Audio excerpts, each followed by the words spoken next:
Hello दोस्तों, तो अभी हम जानेंगे मोड ऑफ इनहेरिटेंस में। पिछला वीडियो में हमने डिस्कस किया था इनहेरिटेंस क्या होता है और उसका सिंटैक्स। तो उसके सिंटैक्स में एक टर्म आया था क्या, मोड ऑफ इनहेरिटेंस लिखने का, जहाँ पे हम तीन चीज़ लिखते थे, या तो प्राइवेट, या तो प्रोटेक्टेड, या तो पब्लिक। तो तीनों का क्या क्या प्रॉपर्टी होता है वो अभी जानने वाले हैं, उसी को हम बोलते हैं मोड ऑफ इनहेरिटेंस। तो पहला मोड हम जानते हैं पब्लिक के बारे में।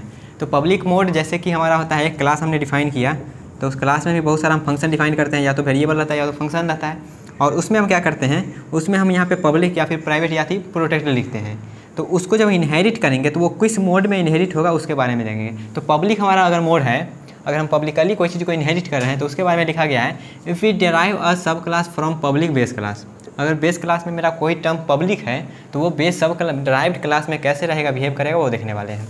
तो if we derive a sub class from public base class, then the public member of the base class will be become public in the derived class and protected member of the class become protected in derived class। कहने का मतलब ये हुआ, जब base class में अगर मेरा कोई पब्लिक है तो उसको अगर हम पब्लिकली इनहेरिट करेंगे तो वो डेराइव्ड क्लास में पब्लिक रहेगा। अगर कोई यहाँ पे बेस क्लास में मेरा प्रोटेक्टेड मेंबर है तो वो डेराइव्ड क्लास में मेरा प्रोटेक्टेड रहेगा। पहला पॉइंट क्लियर। दूसरा पॉइंट पे आते हैं। अगर प्रोटेक्टेड मोड, ये तो मेरा पब्लिकली इनहेरिट किए हैं, अगर हम सेम चीज़ को अगर प्रोटेक्टेड मोड में इनहेरिट करेंगे तो क्या होगा, if we derived a sub class from protected base class, then both public member and protected member of the base class will become protected. अगर यहाँ पे हम प्रोटेक्टेडिकली जो हम कर रहे हैं, इसको इनहेरिट कर रहे हैं, तो हमारा डिराइव्ड क्लास में क्या रहेगा, ये भी प्रोटेक्टेड बन जाएगा, जो पब्लिक वाला था वो भी प्रोटेक्टेड बन जाएगा, और जो प्रोटेक्टेड वाला था वो तो प्रोटेक्टेड रहेगा ही रहेगा। ओके, तो ये मेरा हो गया प्रोटेक्टेड मेंबर, प्रोटेक्टेड मोड में हम इनहेरिट किए हैं। अब आते हैं तीसरा मेरा प्राइवेट मोड में। अगर प्राइवेट मोड में हम इनहेरिट करते हैं तो इफ़ भी प्राइवेट कहने का मतलब ये हुआ, जब हम इनहेरिट करेंगे उसका सिंटैक्स लिखेंगे तो वहाँ पे हम इनहेरिट मोड देंगे private. If we derived a sub class from private base class, then both public and protected member of base class will become private in derived class. अब यहाँ पे आप एक चीज़ गौर करिएगा, यहाँ पे हम पब्लिक का मोड बात कर रहे हैं, प्रोटेक्टेड का बात कर रहे हैं, लेकिन प्राइवेट का बातें नहीं कर रहे हैं। क्यों? क्योंकि प्राइवेट जो मेंबर मेरा होता है, अगर बेस क्लास में मेरा कोई प्राइवेट मेंबर है तो वो प्राइवेट मेंबर मेरा इनहेरिट नहीं होता है, प्राइवेट मेंबर मेरा इनहेरिट नहीं होता है, इसलिए हम प्राइवेट का बातें नहीं कर रहे हैं। ठीक है, तो यहाँ पे पब्लिक मोड में अगर हम इनहेरिट कर रहे हैं तो उसके बाद हम चल गया पब्लिक मोड में अगर हम इनहेरिट करेंगे तो जो मेरा बेस क्लास बनेगा, बेस क्लास से जो डिराइव्ड क्लास इनहेरिट होगा, तो उसमें मेरा दोनों चीज़, अगर पब्लिक में है तो पब्लिक रहेगा, या तो प्रोटेक्टेड है तो प्रोटेक्टेड रहेगा। ओके, फिर हमने प्रोटेक्टेड में जाना क्या, अगर हम इनहेरिट कर रहे हैं प्रोटेक्टेड बेस क्लास को तो वहाँ पे दोनों क्या हो जाएगा, प्रोटेक्टेड हो जाएगा। और तीसरा प्राइवेट मोड में क्या हुआ, प्राइवेट मोड में अगर हम इनहेरिट कर रहे हैं तो जो पब्लिक रहेगा वो भी प्राइवेट हो जाएगा, जो प्रोटेक्टेड रहेगा वो भी प्राइवेट हो जाएगा। ठीक है, और प्राइवेट वाला मेंबर तो इनहेरिट होता ही नहीं है।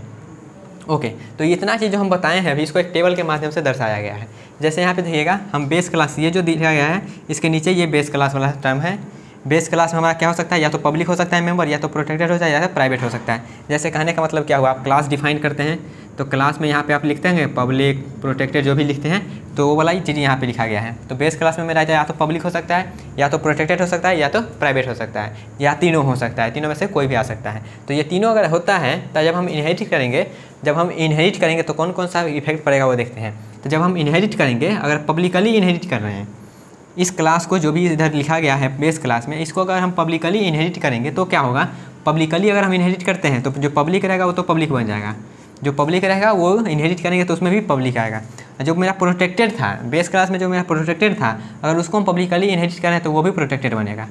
ठीक है, अगर प्राइवेट मेंबर है, बेस क्लास में मेरा प्राइवेट है, तो प्राइवेट इनहेरिट होता ही नहीं है, प्राइवेट मेरा इनहेरिट होता ही नहीं है। ठीक है, तो ये था मेरा क्या, पब्लिकली अगर इनहेरिट कर रहे हैं तो। और दूसरा टर्म मेरा क्या है, अगर इनहेरिट मोड मेरा क्या है, प्रोटेक्टेड है। इनहेरिट मेरा अगर प्रोटेक्टेड है तो बेस क्लास में अगर पब्लिक मेंबर है तो वो, अगर हम प्रोटेक्टेड कर लिए इसमें को इनहेरिट करें तो प्रोटेक्टेड बन जाएगा पब्लिक मेंबर। ठीक है, उसके बाद अगर प्रोटेक्टेड है मेरा बेस क्लास में तो वो डिराइव्ड क्लास में जिसको हम जिसमें इनहेरिट कर रहे हैं उसमें प्रोटेक्टेड बन जाएगा। अगर प्राइवेट मेंबर है तो प्राइवेट में हम बताएं क्या, ये वो इनहेरिट होता ही नहीं है, तो प्राइवेट मेंबर मेरा इनहेरिट होता ही नहीं है। उसके बाद अगर हम इनहेरिट मोड प्राइवेट कर देते हैं, इनहेरिट मोड आप प्राइवेट कर दे रहे हैं तो पब्लिक मेंबर जो भी रहेगा वो यहाँ पर भी प्राइवेट बन जाएगा, और उसके बाद जो इधर प्रोटेक्टेड मेंबर रहेगा वो भी इधर प्राइवेट बन जाएगा, और जो प्राइवेट मेंबर इधर था वो इनहेरिट होता ही नहीं है। तो ओवरऑल बात बोले तो अगर प्रोटेक्टेड हम इनहेरिट कर रहे हैं तो पब्लिक मेंबर रहे या फिर प्रोटेक्टेड मेंबर है वो प्रोटेक्टेड ही हो जाएगा, और प्राइवेट मेंबर तो कभी इनहेरिट होता ही नहीं है। अगर हम प्राइवेट करके उसको इनहेरिट कर रहे हैं तो प्राइवेट बन जाएगा, और प्राइवेट मेंबर तो इनहेरिट होता ही नहीं है। पब्लिकली अगर हम इनहेरिट कर रहे हैं तो जैसा रहेगा वैसा ही आएगा, और प्राइवेट मेंबर तो इनहेरिट होता ही नहीं है। ओके, तो ओवरऑल यहाँ पे हमने अभी तक मोड ऑफ इनहेरिटेंस जाने, उसके बाद हम अब चलेंगे टाइप ऑफ इनहेरिटेंस में। टाइप ऑफ इनहेरिटेंस से चलेंगे आप, तो यहाँ पे आई थिंक आपको मोड ऑफ इनहेरिटेंस क्लियर हो जाएगा, क्योंकि ये इसको हम यूज करेंगे जब इसका कोड लिखेंगे, जब एग्जांपल देखेंगे तो वहाँ पे हम मोड ऑफ इनहेरिटेंस चेंज कर करके हम उसका एग्जांपल जानेंगे। ओके गाइस, तो मिलते हैं गाइस नेक्स्ट वीडियो में।